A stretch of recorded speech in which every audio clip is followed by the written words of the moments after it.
بسم الله الرحمن الرحيم.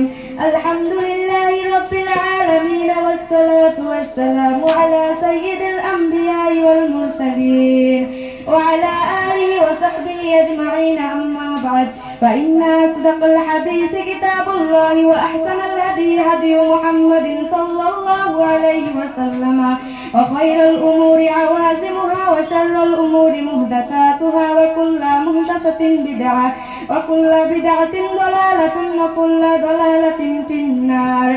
وبالسند المتصل منا إلى الشيخ الإمام الهمام الحافظ الحجة أمير المؤمنين في الحديث أبي عبد الله محمد بن إسماعيل بن إبراهيم بن مغيرة بن بردزبة الجعفي اليماني البخاري رحمه الله تعالى.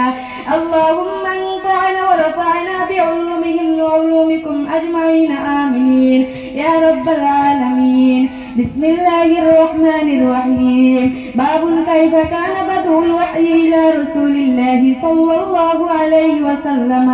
وقول الله عز وجل: إنا أوحينا إليك كما أوحينا إلى نوح والنبيين من بعده.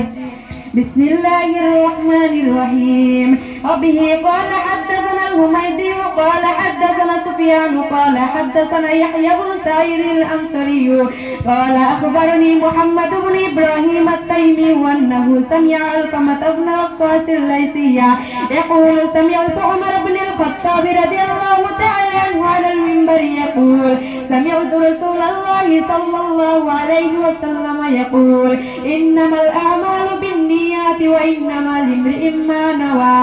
فمن كانت هجرته إلى دنيا يصيبها أو إلى امرأة ينكحها فهجرته إلى ما هاجر إليه. من الشيطان الرجيم. بسم الله الرحمن الرحيم. الحمد